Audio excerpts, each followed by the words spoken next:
Hello students, class 11th। तो देखिए, नया सेशन स्टार्ट कर रहे हैं आपका क्लास 11th का। तो फर्स्ट चैप्टर हम पढ़ रहे हैं, वो चाहे हिंदी मीडियम हो चाहे इंग्लिश मीडियम हो, दोनों बच्चों के लिए है। ठीक है, शुरू में इंट्रोडक्शन है जनरल, इसलिए मैंने इंग्लिश में लिखा है, हिंदी में मैं बता रहा हूँ ओरली दोनों चीजें। तो आप इसको समझिए, हिंदी इंग्लिश दोनों के लिए है। ठीक है, तो केमिस्ट्री क्लास 11th, पहले इंट्रोडक्शन है कि भैया केमिस्ट्री होता क्या है। ठीक है, किसका इंट्रोडक्शन है? केमिस्ट्री का इंट्रोडक्शन है। केमिस्ट्री क्या होता है? So chemistry is the branch of science which deals with the study of properties, composition, structure of compound, element and their change. ठीक है, तो दोबारा से बोलता हूँ, the branch of science which deals with the study of properties, composition, structure of compound, element and their change. ठीक है, अब इसको समझते हैं है क्या?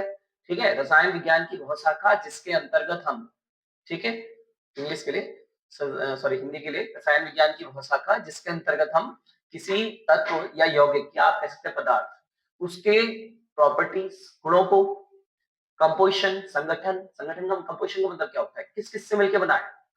प्रॉपर्टीज मतलब उसकी प्रॉपर्टीज क्या है, गुण क्या है। कंपोजिशन मतलब संगठन क्या है, किस किस चीज से मिलकर बना है। उसका स्ट्रक्चर कैसा है, क्या है, अलग अलग टाइप के स्ट्रक्चर होते हैं। ठीक है, और compound of compound and element, तत्व और यौगिक। कंपाउंड क्या होता है? यौगिक है, एंड एलिमेंट तत्व है।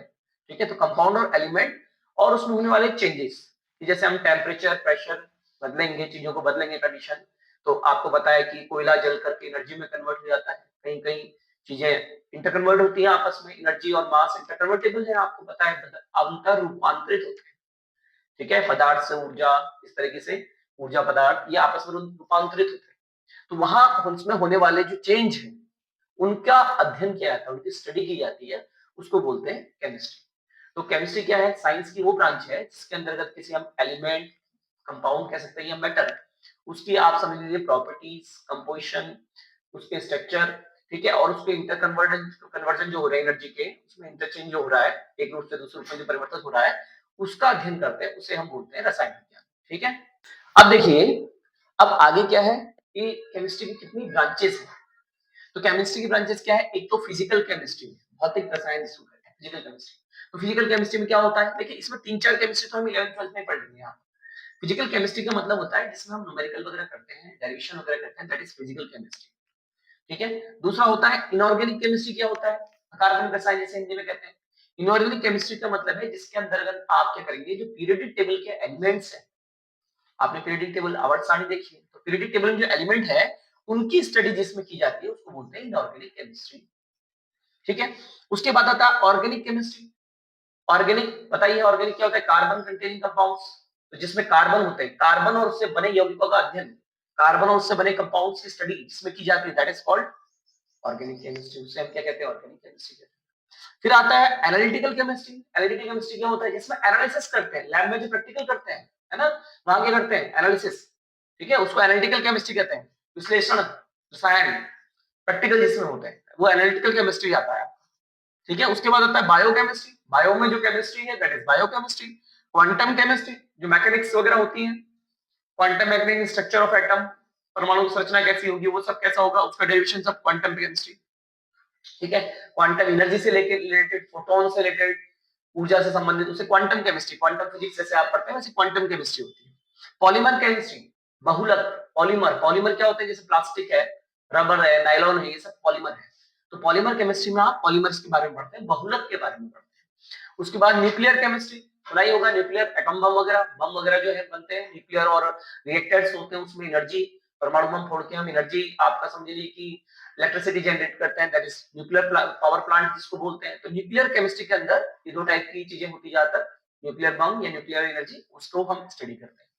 एनवायरमेंटल केमिस्ट्री, एनवायरमेंट में जो चेंजेस आ रहे हैं, उसकी स्टडी साइंस के जिस ब्रांच में करते हैं, that is called environmental chemistry. तो ये इंट्रोडक्शन है केमिस्ट्री का।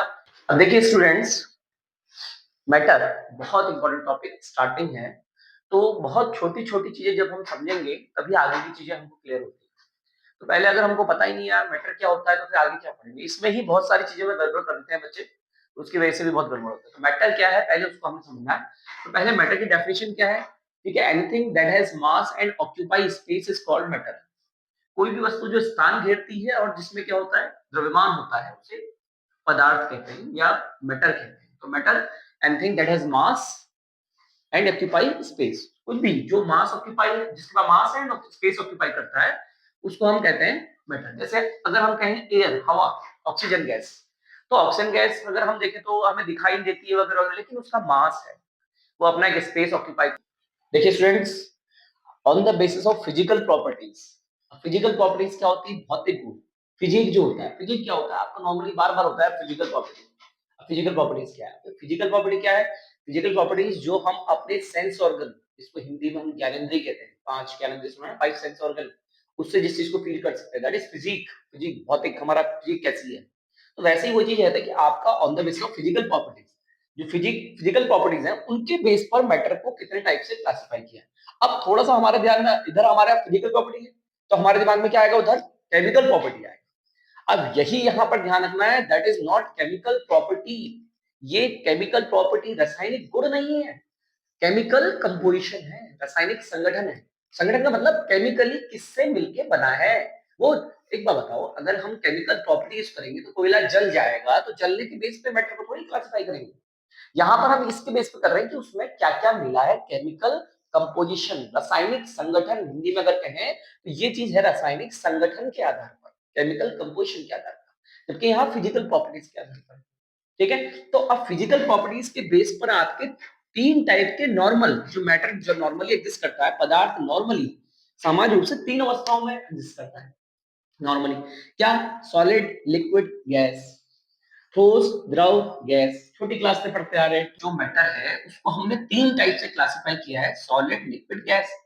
और बाकी 2 स्टेट होती है स्पेशल स्टेट, जिसमें आता है प्लाज्मा स्टेट और Bose Einstein state. 5 state of matter है, बट 5 क्या और स्टेट भी है, बट यहाँ पर जो नॉर्मली एग्जिस्ट करता है वो पदार्थ जो है, हम नॉर्मली देखते हैं ठोस, द्रव, गैस 3 अवस्थाओं में पाया जाता है। ठीक है, 3 स्टेट में एग्जिस्ट करता है, सॉलिड, लिक्विड, गैस 3 अवस्थाओं में पाया जाता है ठोस, द्रव, गैस। अब जो ठोस है, सॉलिड है, सॉलिड में मास, वॉल्यूम, शेप तीनों डेफिनेट होंगे। डेफिनेट मास, निश्चित द्रव्यमान, निश्चित आयतन, निश्चित आकार। Definite mass, definite volume, definite shape, that is solid. ठीक है, जिसमें द्रव्यमान, आयतन और आकार तीनों निश्चित हो, वो क्या होगा? सॉलिड। लिक्विड में क्या होगा? लिक्विड में देखो मास भी डेफिनेट होगा, वॉल्यूम भी डेफिनेट होगा, लेकिन शेप नहीं होगा। नो, नॉट, शेप नहीं होगा डेफिनेट। तो आपका द्रव क्या होता है? जिसका द्रव्यमान फिक्स रहेगा, वॉल्यूम भी फिक्स रहेगा, 5 लीटर तो 5 लीटर, लेकिन शेप नहीं होगा। शेप जिसमें डालोगे उसका हो जाएगा, दैट इज लिक्विड, द्रव। ठीक है, ये द्रव है, वो द्रव्य था, ध्यान रखिएगा हिंदी वाले। ठीक है, बाकी इंग्लिश में तो ठीक है, मैटर है, वहां मैटर, यहाँ लिक्विड, 2 अलग अलग नेमिंग्स है, इससे कोई कंफ्यूजन नहीं होता है। हिंदी में थोड़ा कंफ्यूजन क्रिएट होता है कि वहां पर द्रव्य है, यहाँ द्रव है। ठीक है, ये लिक्विड है, वो मैटर है। तीसरा गैस। अब गैस क्या होता है? गैस में आपका मास को छोड़कर बाकी ये भी फिक्स नहीं है, वॉल्यूम भी फिक्स नहीं है, एंड ठीक है आपका शेप भी फिक्स नहीं है। नो, ये दोनों फिक्स नहीं है। तो अगर दोनों फिक्स नहीं है तो उसको क्या कहेंगे हम? गैस कहेंगे। ठीक है, जिसका द्रव्यमान निश्चित होता है परंतु आकार और आयतन निश्चित नहीं होता है। Definite mass but not definite volume and shape, that is called gas. Plasma state क्या है? अब प्लाज्मा स्टेट देखो नॉर्मल कंडीशन में एग्जिस्ट नहीं करती है। प्लाज्मा स्टेट जैसे सन में स्टेट है। सन में क्या होता है? सन में आपका एक तरीके से मॉल्टन मैटर है। ठीक है, वहां जो मैटर है वो बिल्कुल ऐसा पिघला हुआ है, वो गैस भी है, लिक्विड भी है और सॉलिड भी है। सन है आपका, देखो सॉलिड कंटेंट, सॉलिड मेटल भी है, तभी तो एग्जिस्ट कर रहा है, ऊपर एक जगह फिक्स मास है एक जगह पे। ठीक है, और दूसरा मॉल्टन स्टेट में है तो लिक्विड भी है और आपका गैसेस फॉर्म भी है, तो एक प्लाज्मा स्टेट बन जाती है, उसको बोलते हैं प्लाज्मा स्टेट।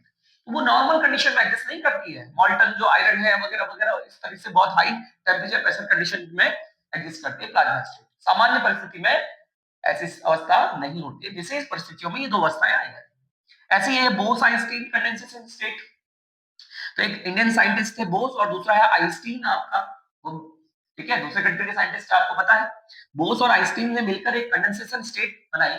ठीक है, उसमें भी बहुत हाई टेम्परेचर प्रेशर कंडीशन में उन्होंने एक स्टेट एग्जिस्ट करी कि भैया ऐसे मैटर एग्जिस्ट करता है, उसको बोस आइंस्टीन स्टेट या बीईसी भी कहते हैं। तो ये भी एक स्टेट है मैटर की। ठीक है, तो ये 5 स्टेट है जिसमें से नॉर्मली सॉलिड, लिक्विड, गैस। ठीक है, 5 अवस्थाएं हैं, लेकिन नॉर्मली सामान्य परिस्थिति में 3 अवस्थाएं ठोस, द्रव, गैस। किसके आधार पर? भौतिक अवस्था के आधार पर, फिजिकल प्रॉपर्टीज के बेसिस पर मैटर की। ठीक है, ये स्टेट है। अब आते हैं on the basis of chemical composition, रासायनिक संगठन के आधार पर मैटर कितने टाइप्स का होता है। ठीक है, कंपोजिशन के बेसिस पे मेटल दिखता है। तो पहले तो दो टाइप है, एक प्योर एक मिक्सचर। अब प्योर कंपोनेंट क्या होता है? देखो प्योर कंपोनेंट है जिसमें particle only one type of particle, जैसे अगर हम कहें कि पानी है, अब पानी तो दो चीजों से मिलकर बना है H2O, लेकिन जो H2O का एक पार्टिकल है वो अपने आप में, अगर पानी के पार्टिकल सारे के सारे अगर H2 है तो दे आर प्योर। ठीक है, एक ही टाइप के पार्टिकल, उनकी प्रॉपर्टीज वगैरह सब सेम होनी चाहिए, that is called pure metal.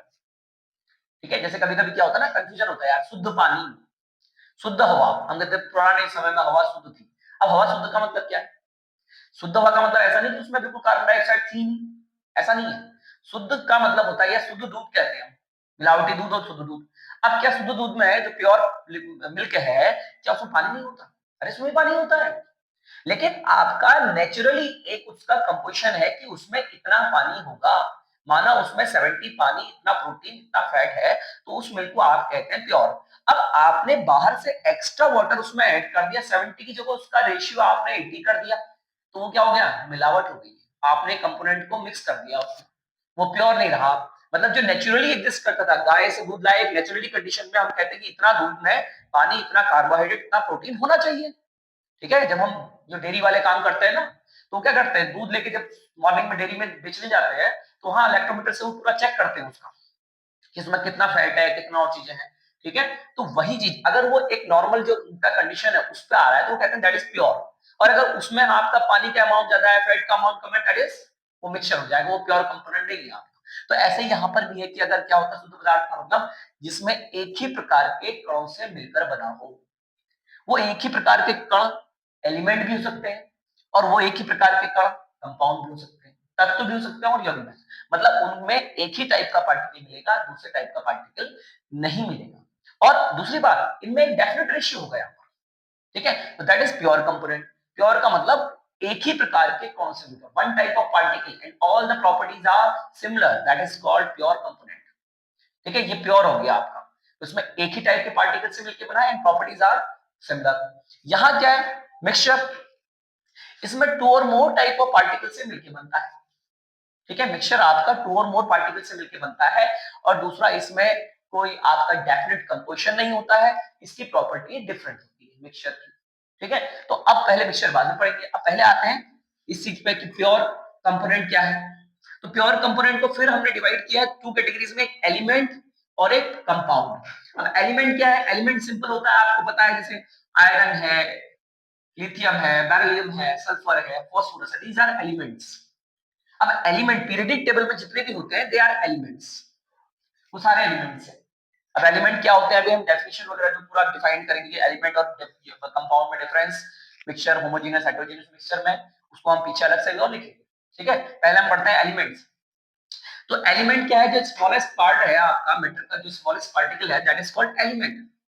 शुद्धतम रूप कह सकते हैं, शुद्धतम रूप, pure particle, that is element. Contain only one type of particle, केवल एक ही टाइप के पार्टिकल मिलेंगे इसमें, प्योर फॉर्म है एलिमेंट। ठीक है, अब एलिमेंट फिर थ्री टाइप्स के होते हैं। क्या क्या एलिमेंट होते हैं? एक तो मेटल, धातु, छोटी क्लास में पढ़ते होंगे। मैलेबल, डक्टाइल नेचर, धातु क्या होती है? आघात, पटली, तन्य, स्लाइमी। ठीक है, साउंड क्रिएट करती है, तो आपको पता है मैलेबल, डक्टाइल नेचर। ठीक है, और आपका क्या कहते हैं, साउंड क्रिएट करती है, शाइनिंग होती है, दैट इज मेटल, उसको क्या कहते हैं? मेटल, सॉरी, मेटल धातु। ठीक है, आघात वर्धनी होती है, फैल जाती है, तन्य होती है, तार बना सकते हैं, शाइन करती है, साउंड क्रिएट करती है, दैट इज मेटल, उसको मेटल बोलते हैं। नॉन मेटल क्या है?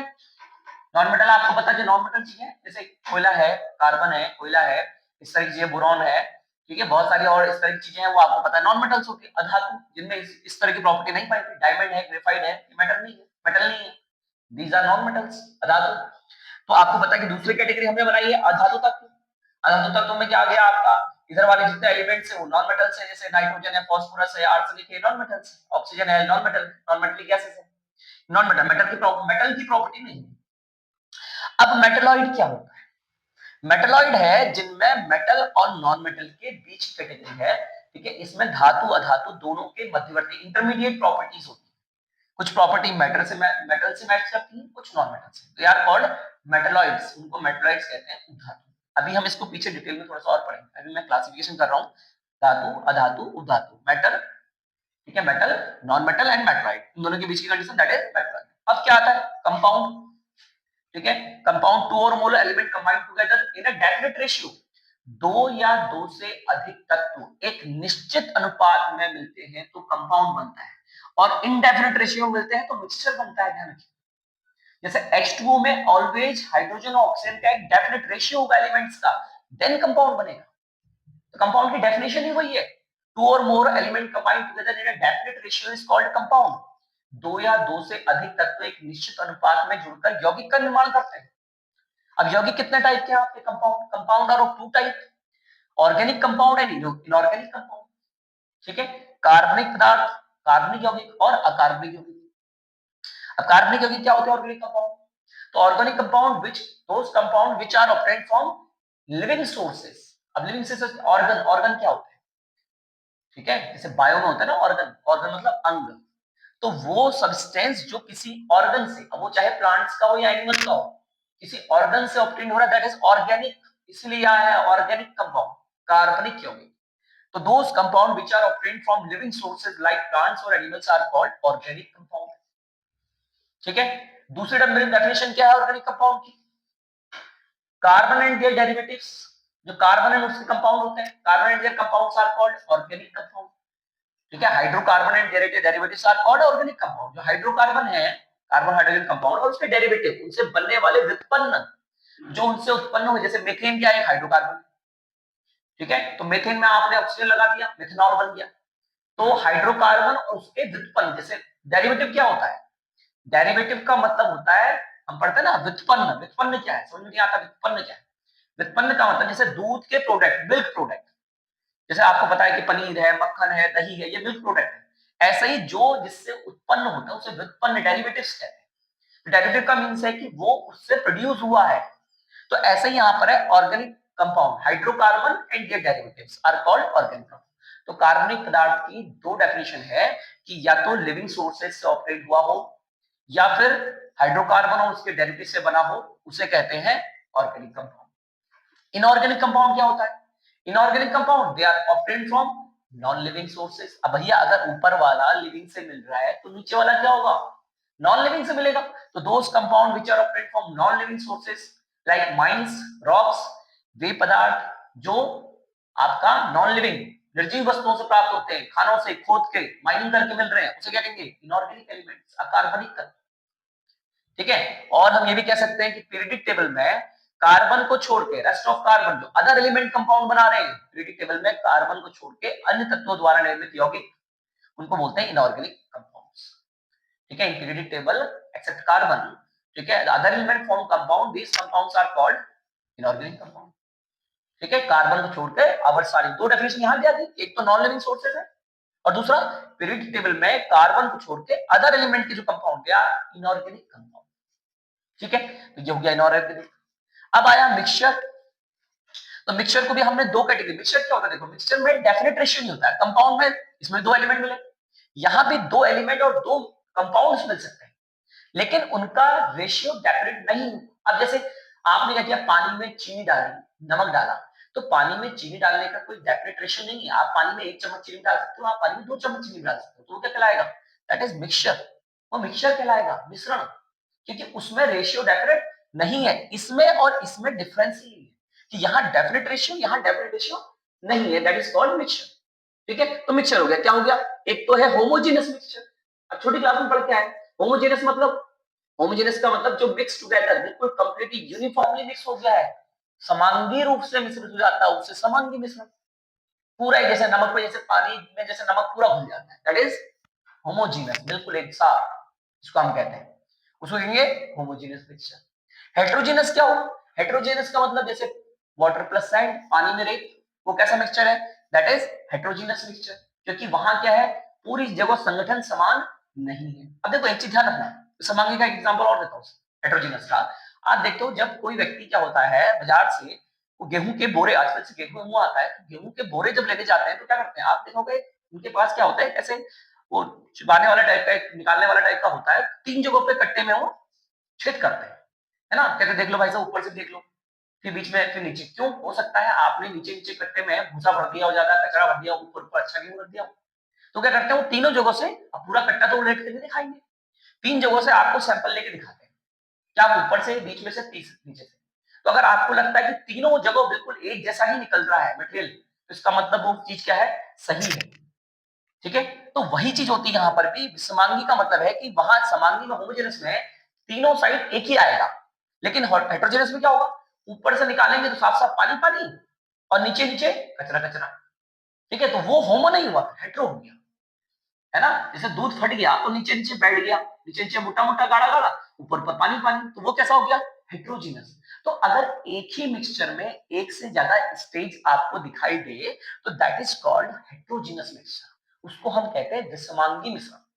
ठीक है, तो ये एक तरह की क्लासिफिकेशन है कि भैया मैटर को कितने टाइप से क्लासिफाई किया है। अब इसको हम क्या करेंगे, अब ये जैसे एलिमेंट और कंपाउंड को डिफरेंशिएट करेंगे, होमोजेनस हेटेरोजेनस को अलग से डिफरेंशिएट करेंगे, ऑर्गेनिक इनऑर्गेनिक को अलग से, ठीक है, हम डिफरेंशिएट करेंगे, तो उससे आगे पढ़ेंगे। ठीक है, okay, thank you student, class 11, thank you.